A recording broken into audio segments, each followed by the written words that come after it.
ఈ వ్యవస్థ అంటే దీనిని కనుక మనం నిజంగా చేయగలిగితే ఒక్కొక్క పంచాయత్ మనకి సెల్ఫ్ సఫిషియెంట్ ఫండ్స్ వచ్చేంత ఉంది దానికి. ఏదో మున్సిపాలిటీస్ కానీ ఈ విధంగా చేసి, కానీ ఇది చాలా ఛాలెంజింగ్, ఇది చాలా కష్టమైంది, చాలా ఓపికతో కూడుకుంది. సో దీన్ని ఎలా చేయాలి అనేది ఇది ముందు మేము మాస్టర్ ట్రైనర్స్, దాంతోపాటు ఉదాహరణకి అంటే ఇది ఒక మోటివేషన్ కోసం ఇది చెప్తా ఉన్నాను. ఉదాహరణకి ఇది please you can explain sir, మీరు చెప్పండి ఒకసారి please come and explain. This is nothing but the entire Andhra Pradesh. That's okay. Entire Andhra Pradesh, we got 13,301 Gram Panchayat. The garbage value per month, it's 100 crore and people contribution. Joined together, 220 crore is our garbage value per month. Without knowing that value, we are just simply dumping in the roadsides, burning, dumping in the water bodies and creating more problems. This is per month. Per year, if you go, it's around 2,643 crores. It will be generated only in rural area. It's not urban, only rural. Through this, 2.45 lakhs women self-help group members per month, 9,000 rupees they will get. That much of people, we can generate jobs, non-stop resource which is going to come.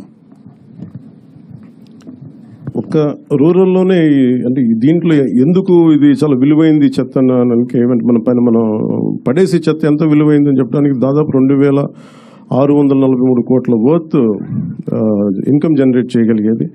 అలాగే దాదాపు 2,50,000 మందికి ఇది ఉపాధి కల్పిస్తుంది. So దీన్ని చేయడం అంటే ఒక కల్చరల్ చేంజ్ పట్టుకోవాలి. దీనికి ఆ ప్రయత్నం మేము చేస్తున్నాం. ఆ ప్రయత్నంలో మేము సక్సెస్ సాధించాలని కోరుకుంటున్నాం. అలాగే మీ సలహాలు, మీ సూచనలు ఏదైనా ఉంటే four want to be a part of this మనకి స్వచ్ఛాంధ్ర కార్పొరేషన్ ద్వారా దీన్ని ముందుకు తీసుకెళ్తాం. అలాగే పిఆర్ పంచాయత్ రాజ్ డిపార్ట్మెంట్ కూడా దీంట్లో యాక్టివ్గా ఉంటుంది. అంటే బేసిక్ కనీసం మనం ఇవ్వగలిగేది శుభ్రమైన పరిసరాలు. స్కూల్స్లో చూస్తే ఇందాక భీమవరంలో కూడా ఒక స్కూల్ చూస్తే ఆ స్కూల్ మొత్తం డంపింగ్ యార్డ్లో చేశారు. పిల్లలు ఎలా చదువుకుంటారు అక్కడ?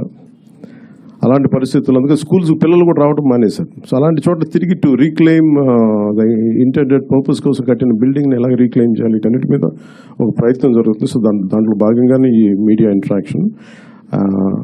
సో ఒకసారి మీ సహాయ సహకారాలు కావాలి. ఇట్ ఇస్ మోర్ ఆఫ్ కల్చరల్గా ప్రతి ఒక్కరికి దీని అవగాహన పెంచాలి. నేను మీడియా నుంచి వచ్చిన మీ సన్నిహితులకి, మిత్రులందరికీ నేను కోరుకుంటుంది ఈ అవగాహన మీరు కొంచెం సగటు మనిషిలో కానీ పెంచగలిగితే మీ ద్వారా, మీ మాధ్యమాల ద్వారా, అది నిజంగా మాకు ఒక మోటివేషన్లో ఉంటుంది. అందుకే మీ సహాయ సహకారాలు కోరుకుంటూ సెలవు తీసుకుంటాం. థ్యాంక్ యూ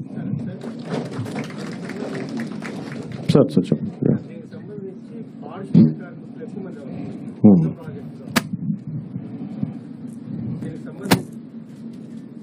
చెప్పండి సార్, ఇంట్రెస్ట్. దీనికి సంబంధించి పారిశుద్ధ కార్మికులు ఎక్కువ మంది అవసరం అవుతుంది. ఇప్పటికే పారిశుద్ధ కార్మికులకు చాలా నెలలుగా వాళ్ళకు జీతాలు కాబట్టి దీన్ని ఎట్లా అధిగమిస్తారు? దీనికి సంబంధించి ఏదైనా ప్రాజెక్ట్ అంటే ఈ ఇన్కమ్ వచ్చే ఇన్కమ్ ని వాళ్ళకి జనరేట్ అయ్యేలాగా ఏదో ఒక కాన్సెప్ట్ ఉంది. అంటే అందుకని దాన్ని ఇవన్నీ